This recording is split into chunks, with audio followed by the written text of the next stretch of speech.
মই হম জৱাহৰলাল পৰাধীনতাৰ সাগৰ সাঁতুৰি তৰিম জয়ৰ পাল মই হম জৱাহৰলাল মই হম আজাদৰ দৰে বচনত ধীৰ কামত গম্ভীৰ দেশৰ কাৰণে সকলো স্বাৰ্থ বলি দিম মকাতৰে এই যে লক্ষ্যধৰ চৌধুৰী এই কবিতাটো লিখিছিল তেতিয়াই এতিয়াও মই আপোনালোকক কওঁ যে মোৰ কৰবাত নহয় কৰবাত এই কবিতাটোৰ এটা প্ৰভাৱ মোৰ গাত আছে মই আপোনালোকক এই কথাটো কিয় কৈছো মই বিভিন্ন সভা সমিতিত কৈছো আপোনালোকৰ বহুতেই জানিবও পাৰে এটা সঁচা কথা মই আপোনালোকক কওঁ এতিয়া মই খুব ধনী মানুহ ঘৰৰ ল'ৰা নহয় মই শৈশৱ যেটো কটাইছো মই দৰিদ্ৰ ঘৰৰ ল'ৰা হিচাপে কটাইছো মোৰ দেউতাই চাকৰি কৰিছিল সঁচা কথা কিন্তু আমাৰ গোটেই ল'ৰা ছোৱালীকেইটাক মানুহ কৰিবৰ কাৰণে দেউতাই বহুত ত্যাগ কৰিছিল বহুত কষ্ট কৰিছিল আৰু যাৰ কাৰণে আমি বিচৰাৰ ধৰণেৰে দেউতাই সকলোখিনি আমাক দিব পৰা নাছিল কিন্তু তাৰ পিছত আমাৰ মা ভাগি যোৱা নাছিল হাৰি যোৱা নাছিল আমাক মানুহ কৰিবৰ কাৰণে অনবৰতে চেষ্টা কৰিছিল আৰু মই আপোনালোকক এনে ক'ব লাগে কাৰণে মই এটা নাই কোৱা ইয়াত যিখিনি দেউতাক আছে আৰু যিখিনি আপোনালোক মাক সদৃশ ব্যক্তি ইয়াত আছে মই আপোনালোকক কওঁ যে পৃথিৱীত এনেকুৱা বহুত মানুহ আছে যিবিলাক খুব ধনী মানুহ নহয় পৰৱৰ্তী সময়ত তেওঁলোকৰ চেষ্টাৰ বলত তেওঁলোকে ধন সম্পত্তিৰ মুখ দেখিছে বা সন্তানৰ কাৰণে তেওঁলোকে বহুত সুখ পাইছে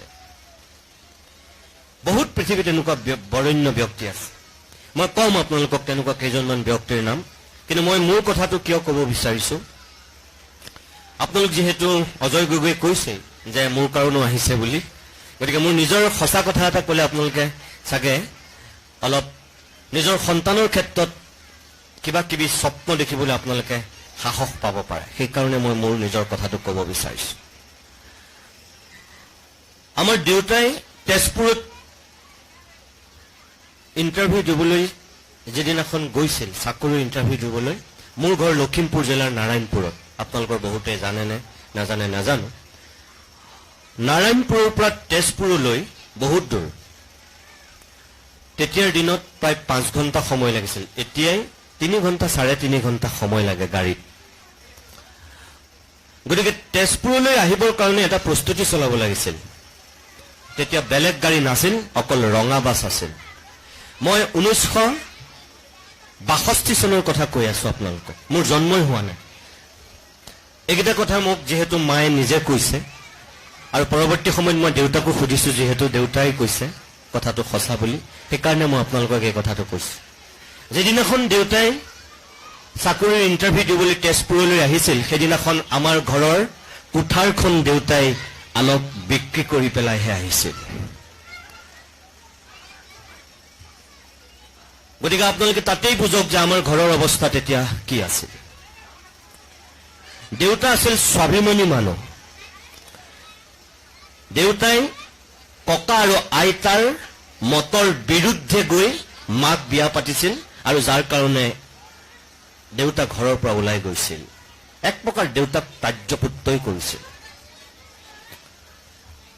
আৰু দেউতা সেই কাৰণে অকলশৰে থাকিছিল এটা সময় এনেকুৱা পৰিবেশ পৰিস্থিতি মই নিজেও দেখিছো সেইবিলাক মই দেখা নাই তেতিয়াৰ পৰিবেশ কাৰণ মই ঘৰৰ আটাইতকৈ সৰু ল'ৰা আমি 4টা সন্তান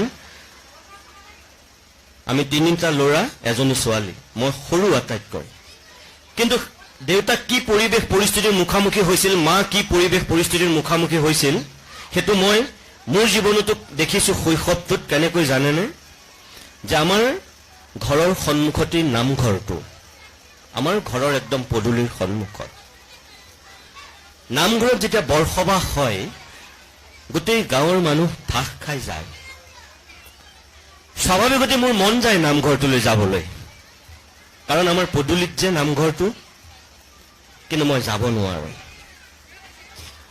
এইকাৰণেই যাব নোৱাৰো যে গাঁৱৰ মানুহে আমাৰ ঘৰখনক এঘৰীয়া কৰি থৈছে। আমাৰ পদূলিৰ সন্মুখত নামঘৰটো, আমাৰ ঘৰটো আমাৰ গাঁৱৰ মাজত। সেই সময়ত মোৰ খুব দুখ লাগে মনত। গোটেই ল'ৰা ছোৱালীবিলাক নামঘৰলৈ আহে আৰু বৰসবাহত বহে, প্ৰসাদ খায়, নাম গায়, ভাওনা হয় ৰাতি। আপুনি ভাবক যে এটা সৰু ল'ৰাৰ মনত কি হ'ব পাৰে তেতিয়া, যেতিয়া ইমানবোৰ মানুহ আহে। আমাৰ ঘৰতে চাইকেল থয় সি মানুহে আহি, স্কুটাৰ থয় কেতিয়াবা। গতিকে মোক যেতিয়া নামঘৰলৈ যাবলৈ নিদিয়ে মই বৰ দুখ পাওঁ। মোক তেতিয়া মায়ে বুজায় যে নেলাগে দে যাব, আৰু তাতকে ক'ব নোৱাৰে। মই কান্দো, অলপ যিমান পাৰে বুজায়, আৰু যদি মই নুবুজাৰ নিচিনা হৈ যাওঁ মায়ে মোক পিটিম বুলি কয়, আৰু দৰ্জা মাৰি মোক সোমোৱাই দিয়ে ঘৰত। সেই পৰিৱেশটো মই দেখিছো। তাৰমানে অতি বেছি মই ব্যক্তিগত কথা এটা আপোনালোকক কিয় কৈছো জানে, যে আগতে কিমান কষ্ট খাইছে সেইখিনিতো দাদাহঁতৰ দিনত মইতো নেদেখিলো, মই নাজানো। কিন্তু মই মোৰ জীৱনলৈকে সেই পৰিৱেশটো মই দেখিছো, যে কিবা কাৰণত আমাৰ ঘৰখন এঘৰীয়া। আৰু বেলেগ কথা একো নাছিল, আমি কলিতা মানুহ আৰু মাক কেওঁত। কলিতাই কেওঁতক বিয়া পতাৰ কাৰণেই তেতিয়া পয়মালটো হৈছিল। এতিয়াও অসমৰ বিভিন্ন গাঁৱত এই ব্যৱস্থাটো আছে। কাৰোবাৰ ঘৰ তেনেকুৱাকৈ থাকে, আপোনালোকৰ এই অঞ্চলতো ক'ৰবাত থাকিব পাৰে। মই সেইকাৰণে গোটেই কথাখিনি ইমান ব্যাখ্যাটো আপোনালোকক আগবঢ়াইছো। মোৰ মা ভাগি পৰা নাছিল, মোৰ দেউতা হাৰি যোৱা নাছিল। তেনেকুৱা অৱস্থাটো আমাক সন্তান, আমাক চাৰিটাকে হয়তো দেউতাই ভাবিছিল যে যি হয় হ'ব, ইহঁতকেইটাক মই মানুহ কৰিম। আৰু মায়েও হয়তো ভাবিছিল যে হওক, আজি দুখ পাইছো, কষ্ট পাইছো, ইহঁতি মনত বেজাৰ পাইছে, কিন্তু এদিন ইহঁতৰ কাৰণেই সুখ পাব লাগিব আৰু আমি হাঁহিম। সেইটো কথাই মায়ে যেতিয়া মোক ডাঙৰ কৰিছে লাহে লাহে, সেই কথাটোৱে মায়ে মোক কয়। আৰু আপোনালোকে জানি ভাল পাব, কোঠাৰ বেচি পেলাই যিজন মানুহে চাকৰিত সাক্ষাৎকাৰ দিবলৈ গৈছিল, চাকৰি যিদিনাখন দেউতাই পাইছিল সেইদিনাখনেই বোলে মোৰ ডাঙৰ দাদাৰ জন্ম হৈছিল। যিদিনাখন চাকৰি দেউতাই পাইছে সেইদিনাখন মোৰ ডাঙৰ দাদাৰ জন্ম হৈছে। তাৰ পিছৰ পৰা মোৰলৈকে বহুত ঘাত প্ৰতিঘাতৰ মাজেৰে আমি ডাঙৰ হৈছো, সঁচা কথা। এই যে মই শেষৰ কবিতাটো আপোনালোকক কৈছো, মহাত্মা গান্ধী আৰু জৱাহৰলাল নেহেৰু, মই এনেই আপোনালোকক নাই কোৱা। মোৰ জীৱনলৈকে ঘাত প্ৰতিঘাতৰ সাক্ষী মোক মায়ে যি ধৰণে কৈছিল, মই নিজে যি ধৰণে দেখিছিলো, তাৰ লগত এই মহাত্মা গান্ধী আৰু জৱাহৰলাল নেহেৰুৰ কথা এটা জড়িত হৈ আছে। যেতিয়া মই মাৰ গৰ্ভত ধাৰণ কৰিছিলো, তেতিয়া আমাৰ দৰিদ্ৰ অৱস্থাৰ কাৰণেই আজি যেনেকৈ এনেকৈ ফটো ফ্ৰেম কৰি মোক বন্ধাই উপহাৰ দিছে, তেতিয়া এনেকৈ ফটো ফ্ৰেম কৰি বন্ধাবৰ কাৰণেও আমাৰ ঘৰত শক্তি আৰু সামৰ্থ্য হয়তো নাছিল। সেইকাৰণে মায়ে তাঁতশালত নিজে বৈ দুখন ফটো প্ৰস্তুত কৰিছিল। যেতিয়া মায়ে তাঁতশালত বৈ সেই ফটো প্ৰস্তুত কৰিছিল, তেতিয়া মই মাৰ গাত আছিলো। আৰু পৰৱৰ্তী সময়ত সেই ফটো দুখন মায়ে বন্ধাইছিল, বন্ধাই বেৰত ওলোমাই থৈছিল। যিবিলাক খুব দৰিদ্ৰ ঘৰৰ লগত মুখামুখি হোৱা মানুহ আপোনালোক আছে, আপোনালোকে জানিব, এতিয়াও সম্ভ্ৰান্ত ঘৰক বাদ দি গাঁৱৰ অত্যন্ত ভিতৰুৱা মানুহৰ ঘৰত চাগে এতিয়াও ভগৱান শিৱ এইবিলাকৰ ফটো থাকে, বা কোনোবা মহৎ লোকৰ ফটো থৈ দিয়ে। ঠিক একেদৰে আমাৰ ঘৰতো তেতিয়া এফালে ভগৱানৰ ফটো আৰু আনফালে সেই দুখন ফটো বন্ধোৱা আছিল। এদিন মই স্কুলৰ পৰা গৈ মাক এদিন প্ৰশ্ন কৰিছিলো, আৰু সেইদিনাখনহে মই সেই ফটো দুখনৰ কাহিনীটো প্ৰথমবাৰৰ কাৰণে গম পাইছিলোঁ। তাৰ আগলৈকে মই গম পোৱা নাছিলোঁ।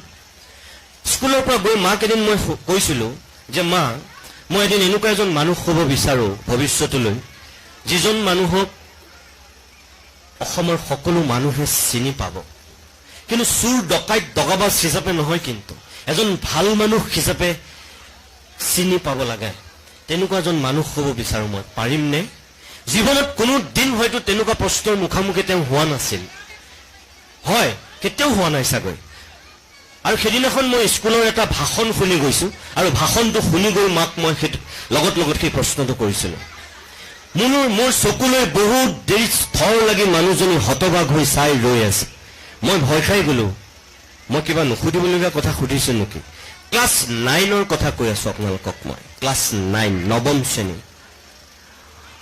মই মাক আকৌ কৈছোঁ, মই তোমাক কথা এটা সুধিছোঁ, তুমি মোক উত্তৰটো দিয়া যে মই এনেকুৱা এজন মানুহ হ'ব বিচাৰোঁ, একদম শদিয়াৰ পৰা ধুবুৰীলৈকে অসমৰ সকলো মানুহে মোক চিনি পাব, চিনি পাব। মোৰ চকুলৈ বহুত দেৰি থৰ লাগি থাকি এটা সময়ত মায়ে মোক জোৰত সাৱটি ধৰিছে। সাৱটি ধৰি মোৰ মূৰটো খুব মোহাৰিছে, আৰু মায়ে তেতিয়া ফেকুৰিছে, ফেকুৰি ফেকুৰি কান্দিছে। মই আৰু ভয় খাই গ'লো যে কি হ'ল। মই ভয় খাইছোঁ তেতিয়া, আৰু ময়ো মাক মই সুধিছোঁ যে মই কিবা ভুল কৰিলোঁ নেকি তোমাক এইটো সুধি, কিয় কান্দিছা তুমি? তেতিয়া মায়ে এটাই শব্দ কৈছে যে তই পাৰিবি অ, তই পাৰিবি, এইটোৱে কৈছিলে। মই ক'লো এই শব্দটো ক'বলৈ তুমি ইমান সময় কিয় ল'লা, আৰু তুমি কিয় কান্দিছা? তেতিয়া মায়ে সেই ফটো দুখন দেখুৱাইছে মোক, এনেকে কপি কপি, আৰু দেখুৱাই তেতিয়াই মোক এই কথাকেইটা কৈছিল, তই যে দেখিছ এই ফটো দুখন, এই ফটো দুখন মই তাঁতশালত নিজে বোৱা, কোনো কিনা ফটো নহয়। মই তাঁতশালত বৈ পেলাই এই ফটোকেইখন এনেকে ওলমাই থৈছে।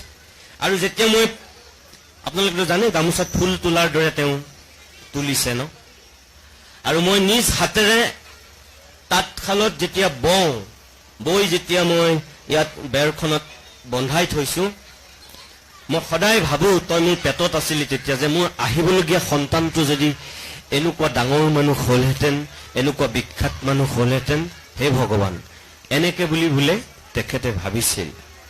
মোৰ মা এতিয়াও জীয়াই আছে, ৭৮ বছৰ বয়স, আৰু মোৰ দেউতা জীয়াই আছে, ৮৪ বছৰ হৈছে। মই আপোনালোকক এই কথাটো কিয় কৈছোঁ জানে, মই ইম'চনেল হৈ যাওঁ, মোৰ খুব দুখ লাগে, আৰু মই কৈও ভাল পাওঁ। এই কাৰণেই ভাল পাওঁ যে এটা সঁচা কাহিনী, যিহেতু কোনো ইয়াত ফাঁকি ফুকা নাই, আৰু মই দৰিদ্ৰ ঘৰৰ ল'ৰা বুলি ক'বলৈ মই কোনো লাজ চাজ নকৰোঁ। যিহেতু মই মাক জোৰত সাৱটি ধৰিছোঁ তেতিয়া, বেলেগ একো নাই, মই আনন্দতে জোৰত সাৱটি ধৰিছোঁ, আৰু ময়ো কান্দিছোঁ তেতিয়া, ফেকুৰি ফেকুৰি ময়ো কান্দিছোঁ, আৰু মায়েও কান্দিছোঁ। তপকে মুঠতে মোৰ ইয়াত মাৰ চকুলোবিলাক পৰিছে, আৰু মই জোৰত সাৱটি ধৰিছোঁ, আৰু মাক মই হঠাৎ ভৰিত চুই সেৱা কৰিছোঁ।